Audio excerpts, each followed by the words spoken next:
Сәлеметсіздер ме оқушылар? Бүгінгі сабақтың тақырыбы желдің пайда болуы деп аталады.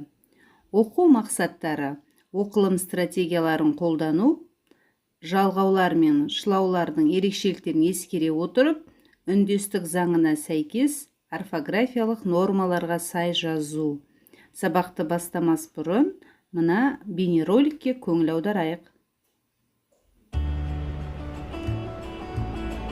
Самал жел, не күшті дауыл. Ауаның жоғары қысымды аймақтан төмен қысымды аймаққа қарай орын ауыстыруын жел дейді. Қысым айырмашылығы көбірек болған сайын желдің күші де арта түседі. Желдің күші Бафорт шкаласымен өлшенеді.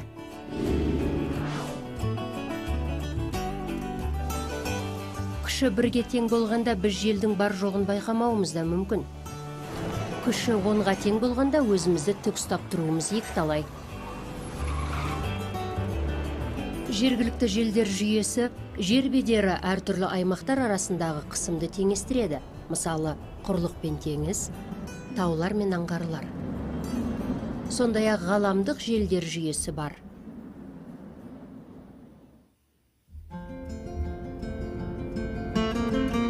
Жерде соғатын барлық желдер алып, шексіз айналымда болады.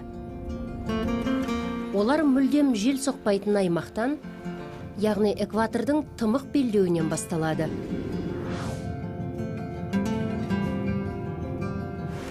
Бұл атауды 16 ғасырда тыныштық күйге алданып қалған теңізшілер қойған болатын. Бұл экватор айналасындағы жер мұхиттарының белдеуі күн сәулесінің толық күшін алады. Аптап ыстық алып ауа бағандарын жоғары көтеріп, өте төмен қысыммен үлкен бұлттар қалыптастырады. Ауа экваторда жоғары қарай тік көтеріліп, аумақты желсіз қалдырады. Дүние жүзіндегі жел айналымы осылай басталады. Төмен қысым солтүстік пен оңтүстіктен қуатты пассаттарды өзіне қарай тартады.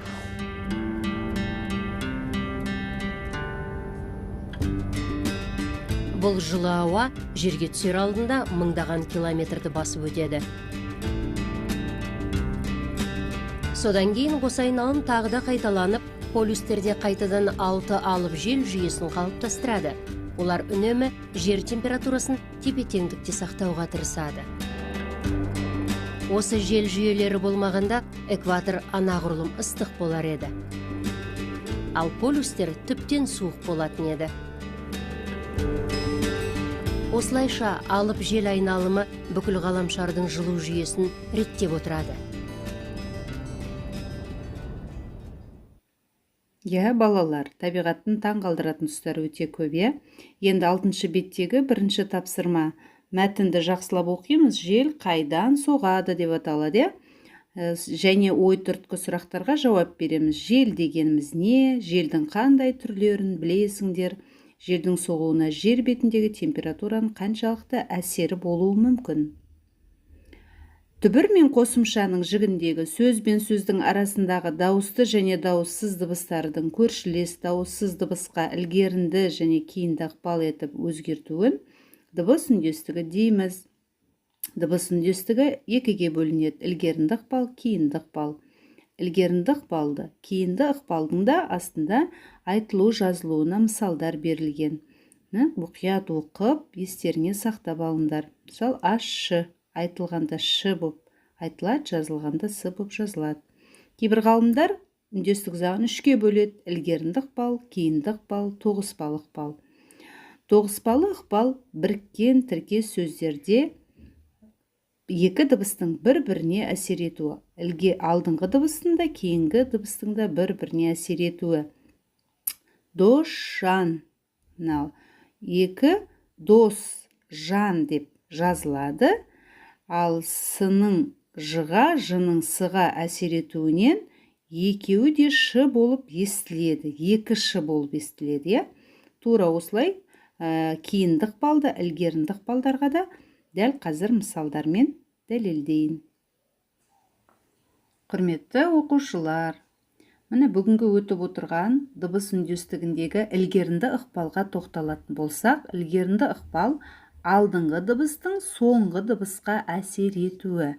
Мысалы, қыздар деген сөзде з ұяң, з ұяң, өзінен кейін ұян қосымшаны талап етеді. Алдыңғы дыбыстың соңғы дыбысқа әсер етуі.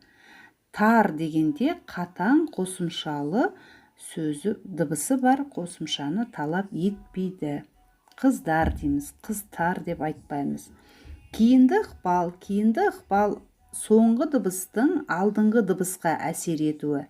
Мысалы, доп деген сөзде қатаң п, яғни оған деген тәуелдік жалғауы жалғанған кезде ының әсерінен, соңғы дыбыстың әсерінен алдыңғы дыбыс өзгеріп кетеді. Яғни до б, до п демейміз ғой, до б, яғни қатаң п ұяң б-ға не істеді? Айналып кетті. Соңғы дыбыстың алдыңғы дыбысқа әсер етуі. Кейінгі ықпал алдыңғы дыбыстың соңғы дыбысқа әсер етуі, ілгерінді ықпал. Оқушылар түсінікті болса, 7-ші беттегі 3-ші тапсырманы дәптерлеріңе орындаңдар. Кестені жазыңдар. Үй тапсырмасы 4-ші тапсырманы алып, дәптерлеріңе орындаңдар. Сабақтан кейінгі әсерім. Не сезіндім, нені білдім, қандай ой пайда болды, не үйрендім деген сұрақтарды өздеріңе қойып, жауап беріп, кері байланысты толтырып жіберіңдер. Көңіл қойып тыңдағандарыңа, назарларыңа рахмет. Келесі білім алаңында кездескенше сау болып тұрыңдар.